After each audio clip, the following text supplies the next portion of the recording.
ابو زبیر نے اپنے بیٹوں کو سختی سے کہہ رکھا تھا کہ وہ عاصمہ اور اس کی بیٹی شارعیہ کے ساتھ بے تکلفانہ مراسم پیدا نہ کریں۔ ابو زبیر شارعیہ کی جوانی اور اس کے حسن کو دیکھ کر خطرہ محسوس کرتا رہتا تھا کہ اس کا کوئی بیٹا کوئی الٹی سیدھی حرکت کر بیٹھے گا۔ یہ خطرہ صرف اس صورت میں ختم ہو سکتا تھا کہ عاصمہ اور شارعیہ اسلام قبول کر لیں اور ابو زبیر اپنے کسی ایک بیٹے کی شادی شارعیہ کے ساتھ کر دے، لیکن عاصمہ اسلام قبول کرنے سے صاف انکار کر چکی تھی۔ ابو زبیر کو معلوم نہیں تھا کہ وہ جب رات کو گہری نیند سویا ہوا ہوتا ہے اس وقت اس کا بیٹا سلمان استبل سے ملحق نوکروں کے کمرے میں شارعیہ کے پاس ہوتا ہے اور عاصمہ کچھ دیر کے لیے باہر چلی جاتی ہے۔ عاصمہ نے شارعیہ کو کہنا شروع کر دیا تھا کہ وہ اب ابو زبیر کے ہی ایک اور بیٹے یا باہر کے کسی آدمی کو سلمان کا رقیب بنا دے اور ان میں ایسی دشمنی پیدا کر دے کہ مسلمانوں کے دو قبیلے نہیں تو خاندان آپس میں ٹکرا جائیں۔ شارعیہ ماں کو یقین دلا رہی تھی کہ وہ ابو زبیر کے خاندان سے ہٹ کر ایک خاندان کو دیکھ رہی ہے۔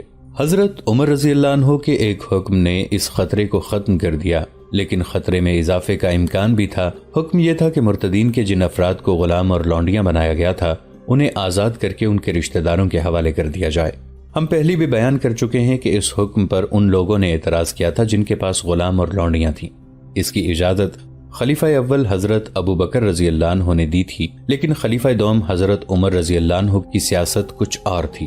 سالار مثنہ بن حارثہ نے بھی عمر رضی اللہ عنہ کو مشورہ دیا تھا کہ مرتدین میں سے بہت سے لوگ تائب ہو چکے ہیں، بہتر ہوگا کہ انہیں اعتماد میں لے لیا جائے اور ان کے عزیز رشتہ دار واپس کر دیے جائیں۔ عمر رضی اللہ عنہ نے خود بھی یہی سوچا تھا۔ مرتدین اب سچے دل سے مسلمان ہوئے تھے، یہ اسلام کی عسکری طاقت تھے۔ عمر رضی اللہ عنہ نے غلاموں اور لونڈیوں کو آزاد کرنے کا حکم نامہ جاری کر دیا۔ ابو زبیر نے عاصمہ اور اس کی بیٹی شارعیہ کو اپنے پاس بلایا۔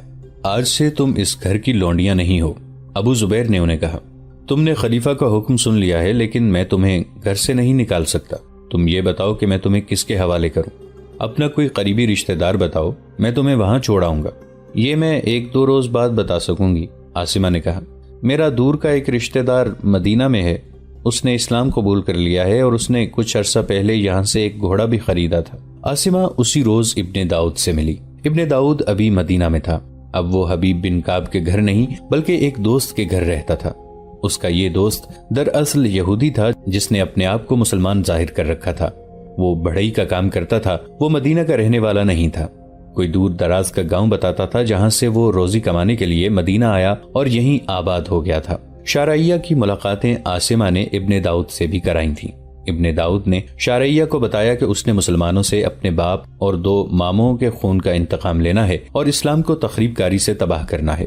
ابن داؤد نے اس لڑکی کو تخریب کاری کے بہت سے طریقے بتائے اور یہ بھی بتایا کہ بنت یامین مسلمان نہیں یہودی ہے۔ کیا ابو زبیر کے بیٹے سلمان کے ساتھ عشق و محبت کا ناٹک ٹھیک چل رہا ہے؟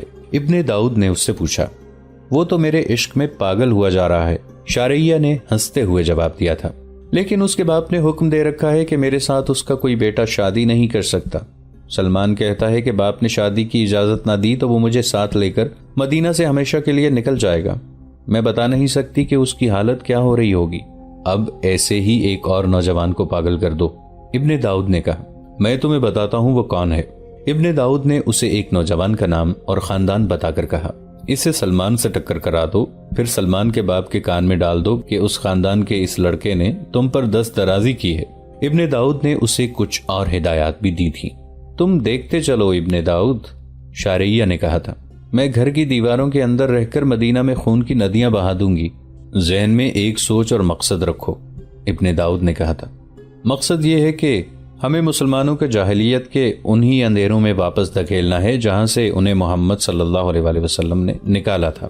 ان کے آپس کے اختلافات موجود ہیں، ہم نے ان اختلافات کو دشمنی کا رنگ دینا اور انہیں آپس میں ٹکرانا ہے تاکہ یہ ایک دوسرے کا خون بہا بہا کر ختم ہو جائیں۔ ہم کئی اور طریقے استعمال کر رہے ہیں۔ میں جانتی ہوں، شارعیہ نے کہا، ماں نے مجھے سب کچھ بتا دیا ہے۔ اس کے بعد شارعیہ اور بنت یامین کی بھی ملاقاتیں ہوئیں۔ بنت یامین نے شارعیہ کو بتایا تھا کہ اس نے حبیب بن کعب کو اپنی مٹھی میں لے کر اس کا دماغ خراب کرنا شروع کر دیا ہے۔ یہودی اسلام میں نظریاتی اور دیگر طریقوں سے تخریب کاری میں لگے ہی رہتے تھے، لیکن خیبر کی شکست نے انہیں سانپ اور بچھو بنا دیا تھا۔ ان کے 3 قبیلے بنو قریظہ، بنو نضیر اور بنو قیقاع رسول اللہ صلی اللہ علیہ وآلہ وسلم کے ہاتھوں شکست کھا کر منتشر ہو گئے تھے، مگر درپردہ اکٹھے ہو کر انہوں نے مسلمانوں کے خلاف زمین دوز کارروائیاں شروع کر دیں، بلکہ پہلے سے زیادہ خطرناک اور تیز تر کر دی تھی۔ انہوں نے تو غزوہ خیبر کے فوراً بعد ایک یہودن کے ہاتھوں رسول اللہ صلی اللہ علیہ وآلہ وسلم کو زہر تک دے دیا تھا۔ عاصمہ اور شارعیہ کو ابو زبیر نے آزاد کر کے ابن داؤد کے حوالے کر دیا۔ ابن داؤد انہیں اپنے بڑے دوست کے گھر لے گیا۔ ابو زبیر کا بیٹا سلمان وہاں بھی شارعیہ سے 3-4 دن ملتا رہا۔ ان 3-4 دنوں میں عاصمہ اور شارعیہ کو ابن داؤد نے ابو سلمہ، اسحاق وغیرہ کے متعلق بتایا کہ تخریب کاری کی کمان اور ہدایت کاری ان دونوں کے ہاتھوں میں ہے اور وہ فلاں سمت ایک نخلستان میں بیٹھا ہوا ہے۔ ابن داؤد عاصمہ اور شارعیہ کو 1-2 دنوں کے لیے وہاں لے جانا چاہتا تھا۔ ابن داؤد نے حبیب بن کعب کو یہ بتا رکھا تھا کہ وہ بنت یامین کا باپ ہے۔ بنت یامین کئی دنوں سے حبیب سے کہہ رہی تھی کہ وہ 2-4 دنوں کے لیے اپنے گاؤں جانا چاہتی ہے۔ حبیب بن کعب پر وہ جادو بن کر غالب آ گئی تھی۔ وہ کہتی تھی کہ اپنے باپ کے ساتھ جائے گی اور اسی کے ساتھ واپس آ جائے گی۔ ابن داؤد نے بھی حبیب سے التجا کی کہ وہ اپنی بیٹی کو 2-3 دنوں کے لیے گاؤں لے جانا چاہتا ہے۔ حبیب نے اجازت دے دی۔ اگلی صبح ابن داؤد 2 گھوڑے لے کر آ گیا۔ ایک پر خود سوار ہوا، دوسرے پر بنت یامین سوار ہوئی اور وہ روانہ ہو گئے۔ اب گھوڑے کو ہلکی سی ایڑ لگا دو۔ شہر سے کچھ دور جا کر ابن داؤد نے بنت یامین سے کہا، وہ کچھ دیر پہلے نکل گئے ہیں، ہم ان تک پہنچ جائیں گے۔ دونوں گھوڑوں کی رفتار تیز ہو گئی۔ افق سے سورج ابھر رہا تھا جب انہیں 1.5 میل دور 3 گھڑ سوار جاتے دکھائی دیے۔ ان کے ساتھ ایک اونٹ بھی تھا جس کی مہار ایک گھوڑے کے پیچھے بندھی ہوئی تھی۔ ایک پر عاصمہ سوار تھی، دوسرے پر شارعیہ اور تیسرا گھڑ سوار ابن داؤد کا بڑا ہی دوست تھا۔ اونٹ پر کھانے پینے کا اور کچھ دیگر سامان لدا ہوا تھا۔ ابن داؤد اور بنت یامین نے گھوڑے دوڑا دیے اور ان تک پہنچ گئے۔ یہ سب ابو سلمہ کے پاس جا رہے تھے۔ ان کی منزل 2 دنوں کی مسافت پر تھی۔ انہوں نے شام کو ایک پڑاؤ کیا اور صبح صادق کے وقت چل پڑے۔ اگلی شام اسی جگہ ایک اور قافلہ خیمہ زن ہو رہا تھا کہ ابن داؤد کا قافلہ اپنی منزل پر پہنچ گیا۔ منزل وہی تھی جو اس داستان کے آغاز میں بیان ہو چکی ہے۔ مدینہ کے شمال مشرق میں 30-35 میل دور ایک ہرا بھرا نخلستان، چھوٹی سی ایک جھیل، اس کے ارد گرد کھجور کے پیڑوں کے جھنڈ اور صحرائی پودے۔ یہ نخلستان جو تپتے ہوئے صحرا میں دہکتے ہوئے انگاروں پر کھلے ہوئے پھول کی طرح لگتا تھا، ایسے دشوار گزار اور بھیانک علاقے میں تھا کہ اس علاقے میں کوئی مسافر داخل ہی نہیں ہوتا تھا اور کسی کو معلوم ہی نہیں تھا کہ اس خوفناک علاقے میں ایسا خوبصورت اور ٹھنڈا نخلستان ہوگا۔ اس نخلستان میں ابو سلمہ یہودی نے خیموں کی ایک حسین دنیا آباد کر رکھی تھی۔ جس رات ابن داؤد اپنے مختصر سے قافلے کے ساتھ یہاں پہنچا، اس رات انہوں نے آرام کیا۔ اگلی رات ابو سلمہ نے ان کے اعزاز میں نشاط کی محفل منعقد کی۔ شراب کی سراہیاں کھل گئیں اور جام حرکت میں آ گئے۔ ایک رقاصہ سازوں کی لے پر بل کھانے لگی۔ وہ قافلہ جو ابن داؤد کے چھوڑے ہوئے پڑاؤ والی جگہ پر گزشتہ شام خیمہ زن ہوا تھا، وہ اگلی صبح وہاں سے چل پڑا تھا اور وہ ابن داؤد کے قافلے کے نقوش پا پر جا رہا تھا۔ رات جب ابو سلمہ کے چوکور اور محل کے کمرے جیسے بڑے خیمے میں رقص و شراب اور ساز و آواز کی محفل گرم تھی تو کسی نے کہا، ایسے لگتا ہے جیسے میں نے گھوڑوں کے ٹاپ سنے ہوں، تھوڑی سی اور پی لو۔ ابو سلمہ کے ساتھی اسحاق نے کہا، تمہارے کان بجنے بند ہو جائیں گے۔ کون ہو؟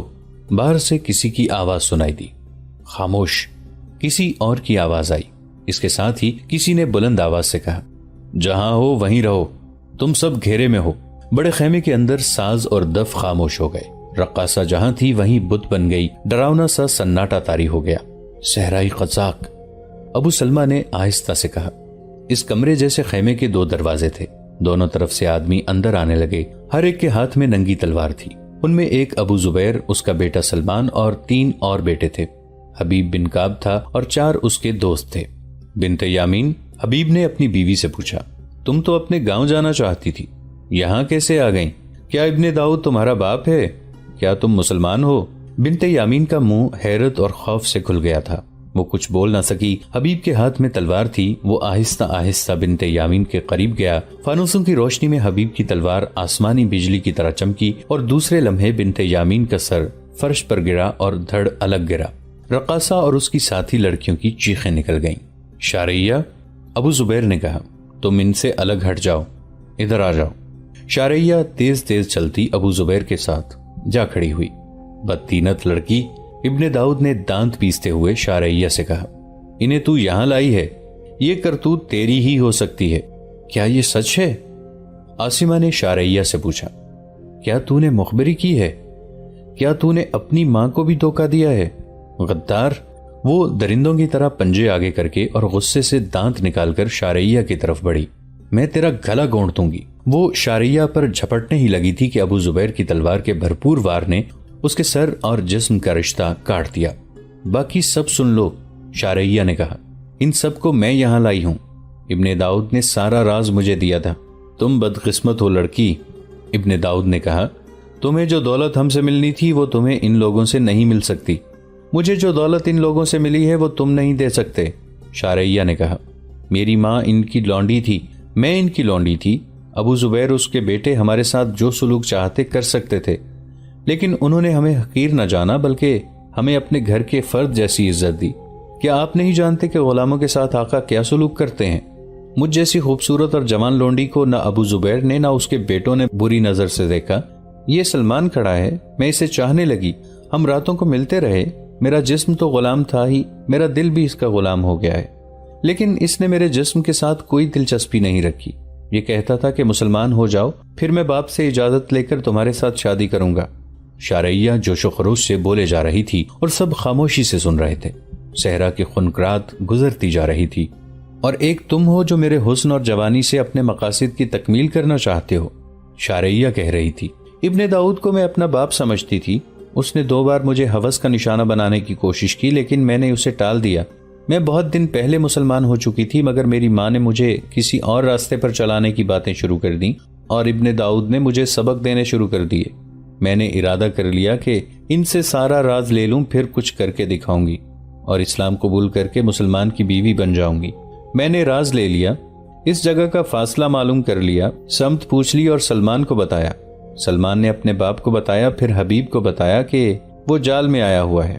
اس نے ابو زبیر کی طرف دیکھا اور بولی، اب تمہیں میری وفا کا یقین ہوا؟ میں مسلمان ہوں، میرے دل نے اسلام قبول کر لیا ہے، ختم کرو انہیں۔ ابو زبیر نے کہا، اپنے دین کے دشمنوں کو جلا کر راکھ کر دو۔ صحرا کی رات میں کچھ شور و غل ہوا، 2-3 نسوانی چیخیں اٹھیں اور رات پھر خاموش ہو گئی۔ ان خیموں میں جو کوئی بھی تھا اسے قتل کر دیا گیا۔ سب کی لاشیں بڑے خیمے میں ایک جگہ پر ڈھیر کی گئیں، ان پر شراب انیل کر آگ لگا دی گئی۔ تمام خیموں کو آگ لگا دی گئی۔ ان کے اونٹ اور گھوڑے ساتھ لے کر ابو زبیر کا قافلہ مدینہ کو چل پڑا۔ شارعیہ ان کے ساتھ تھی۔ اس قافلے میں سب سے زیادہ قابل احترام حیثیت شارعیہ کی تھی۔ 1.5-2 میل دور جا کر ابو زبیر نے گھوڑا روک کر پیچھے دیکھا۔ نخلستان کی سمت آسمان کا رنگ قرمزی ہوا جا رہا تھا۔ صحرا کی رات دور دور تک روشن تھی اور اس روشنی میں سفیدی مائل دھواں اٹھتا دکھائی دے رہا تھا۔ کفر جل رہا ہے، حبیب ابن کعب نے کہا۔ نہیں ابن کعب، ابو زبیر نے کہا، چند ایک کفار جل رہے ہیں۔ کفر کو جلا کر راکھ کرنے کے لیے بہت قربانیاں دینی پڑیں گی۔ کفر صرف میدان جنگ میں فتح حاصل کر لینے سے ختم نہیں ہو سکتا، اس کے لیے تو بہت سے محاذوں پر جہاد کی ضرورت ہے۔ معاشرے کا محاذ ہے، گھر بھی ایک محاذ ہے، اور فردن ذاتی محاذ پر کفر کی شکست و ریخت کی جد و جہد کی جا سکتی ہے، جس طرح اس لڑکی شارعیہ نے کی ہے۔ اس نے اپنی ماں کو قربان کر دیا ہے۔ تم یہاں پڑاؤ کرنے کی تو نہیں سوچ رہے؟ کسی نے پیچھے مڑ کر ابو زبیر اور حبیب کو رکا ہوا دیکھ کر کہا۔ نہیں بھائی نہیں، ابو زبیر نے بلند آواز سے جواب دیا۔ جہنم کی اس آگ کو دیکھ رہے ہیں جو شارعیہ نے بھڑکا کر جنت میں اپنا گھر بنا لیا ہے۔ چلتے چلو، ہم آ رہے ہیں۔ اس خوفناک علاقے سے نکل کر کہیں آرام کے لیے رکیں گے۔ آدھی رات کے بہت بعد یہ قافلہ رکا اور سب آرام کے لیے لیٹے اور سو گئے۔ اگلے روز یہ قافلہ فاتحانہ چال سے مدینہ کی سمت چلا جا رہا تھا۔ شام تک انہیں مدینہ پہنچ جانا تھا۔ سورج سر پر آ گیا تھا۔ چھوٹا سا ایک نخلستان قریب آ گیا جس سے یہ سب واقف تھے۔ قافلہ کھانے پینے کے لیے رک گیا۔ ابو زبیر کا بیٹا سلمان حبیب بن کعب کے پاس جا بیٹھا۔ ابن کعب، سلمان نے حبیب سے کہا، راستے میں شارعیہ مجھے 3-4 بار کہہ چکی ہے کہ وہ مدینہ پہنچتے ہی اسلام میں داخل ہو جائے گی۔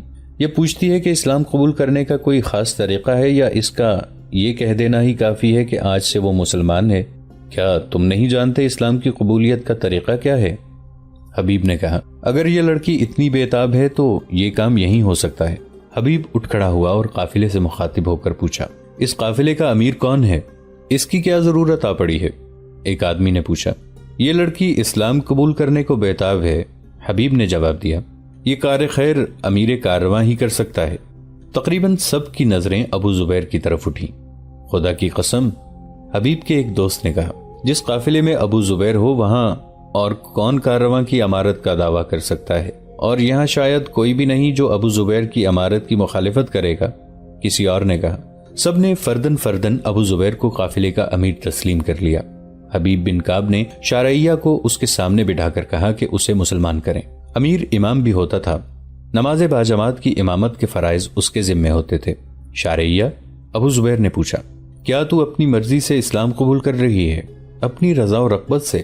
شارعیہ نے جواب دیا، کیا اللہ کے سوا تجھے کسی انسان کا خوف طاری ہے؟ ابو زبیر نے پوچھا، کسی مسلمان نے تجھ پر تشدد تو نہیں کیا؟ کسی نے کوئی لالچ تو نہیں دیا؟ نہیں۔ ابو زبیر نے اس وقت کے طریقے کے مطابق شارعیہ کو حلقہ بگوش اسلام کر لیا۔ امیر کارواں نکاح بھی پڑھا سکتا ہے؟ ابو زبیر نے کہا، بے شک بے شک۔ کئی آوازیں اٹھیں۔ ابو زبیر نے اپنے بیٹے سلمان کو بلا کر شارعیہ کو پاس بٹھایا اور ان کا نکاح پڑھا دیا۔ اس وقت 2 گھڑ سوار مدینہ سے عراق کے محاذ کو جا رہے تھے۔ تاریخوں میں ان کے نام محمیہ بن زنیم اور شداد بن اوس لکھے ہیں۔ وہ خلیفہ حضرت عمر رضی اللہ عنہ کا ایک انتہائی ضروری پیغام ابو عبیدہ رضی اللہ عنہ کے نام لے جا رہے تھے۔ اس وقت ابو عبیدہ رضی اللہ عنہ شام کے محاذ پر سالار تھے اور سپہ سالار خالد رضی اللہ عنہ بن ولید تھے۔ پیغام کے الفاظ جو تاریخ کے دامن میں محفوظ ہیں وہ یہ تھے، خلیفہ عمر بن الخطاب کی طرف سے ابو عبیدہ کے نام، بسم اللہ الرحمن الرحیم، میں تجھے اللہ سے ڈرتے رہنے کی نصیحت کرتا ہوں۔ اللہ لازوال ہے اور اللہ ہی ہے جو ہمیں گمراہی سے بچاتا ہے اور اندھیرے میں روشنی دکھاتا ہے۔ میں تجھے خالد بن ولید کی جگہ وہاں کے تمام لشکر کا سپہ سالار مقرر کرتا ہوں۔ فوراً اپنی جگہ سنبھالو، ذاتی مفاد کے لیے مومنین کو کسی مشکل میں نہ ڈالنا، انہیں اس پڑاؤ میں نہ ٹھہرانا جس کے متعلق تو نے پہلے دیکھ بھال نہ کر لی ہو۔ کسی بھی لڑائی میں دستوں کو اس وقت بھیجنا جب وہ پوری طرح منظم ہو، اور کوئی ایسا فیصلہ نہ کرنا جس سے مومنین کا جانی نقصان ہو۔ اللہ نے تجھے میری آزمائش اور مجھے تیری آزمائش کا ذریعہ بنایا ہے۔ دنیاوی لالچوں سے بچے رہنا، دنیا کی طرف سے اپنی آنکھ بند کر لو، ورنہ یہ تجھے بھی اسی طرح ہلاک کرے گی جس طرح تجھ سے پہلے کے لوگوں کو اس نے ہلاک کیا ہے۔ کہیں ایسا نہ ہو کہ جس طرح تجھ سے پہلے کے لوگ تباہ ہوئے تو بھی طمع سے تباہ ہو جائے۔ تو جانتا ہے وہ اپنے رتبے سے کس طرح گرے ہیں۔ اس پیغام کا مطلب صاف تھا۔ حضرت عمر رضی اللہ عنہ نے مسند خلافت پر بیٹھتے ہی خالد رضی اللہ عنہ بن ولید کو سپہ سالاری سے معزول کر دیا تھا، اور ابو عبیدہ رضی اللہ عنہ کو، جو خالد رضی اللہ عنہ کے ماتحت سالار تھے، سپہ سالار بنا دیا تھا۔ اس پیغام سے 4-5 روز پہلے عمر رضی اللہ عنہ کا ایک اور پیغام عراق کے محاذ کو جا رہا تھا۔ یہ خلیفہ اول حضرت ابو بکر صدیق رضی اللہ عنہ کی وفات کی اطلاع تھی جو ایک حبشی مسلمان یرفا لے جا رہا تھا۔ یرفا حضرت عمر رضی اللہ عنہ کا غلام ہوا کرتا تھا۔ عمر رضی اللہ عنہ غلامی کو پسند نہیں کرتے تھے، اس لیے انہوں نے یرفا کو آزاد کر دیا تھا۔ خالد رضی اللہ عنہ بن ولید کی معزولی کا پیغام لے جانے والے 2 قاصد بہت کم پڑاؤ کرتے اور تیز رفتار سے جا رہے تھے، اسی لیے وہ 4-5 دن بعد چلے ہوئے اس دن عراق کے محاذ پر پہنچے جس دن یرفا پہنچا۔ اس طرح حضرت ابو بکر رضی اللہ عنہ کی وفات کی اطلاع اور حضرت عمر رضی اللہ عنہ کا خالد رضی اللہ عنہ بن ولید کی معزولی کا پیغام منزل پر اکٹھے پہنچے۔ چونکہ یہ پیغام ابو عبیدہ رضی اللہ عنہ کے نام تھا، اس لیے ان کو ہی دیا گیا۔ انہوں نے دونوں پیغام پڑھے اور جیب میں ڈال کر قاصدوں کو رخصت کر دیا۔ ان دنوں خالد رضی اللہ عنہ بن ولید رومیوں کے خلاف لڑ رہے تھے اور انہوں نے دمشق کو محاصرے میں لے رکھا تھا۔ اکتوبر 634 عیسوی کے اوائل میں خالد رضی اللہ عنہ بن ولید نے بڑی ہی خونریز اور طویل لڑائی لڑ کر دمشق فتح کر لیا۔ رومیوں نے ہتھیار ڈال دیے اور دمشق پر مسلمانوں کا قبضہ مستحکم ہو گیا۔ حضرت خالد رضی اللہ عنہ بن ولید نے پہلا کام یہ کیا کہ خلیفہ اول حضرت ابو بکر رضی اللہ عنہ کے نام پیغام لکھوایا۔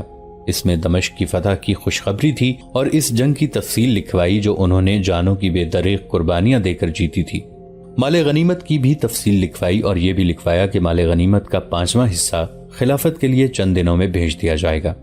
پیغام لکھوا کر خالد رضی اللہ عنہ نے قاصد کو دیا اور اسے رخصت کر دیا۔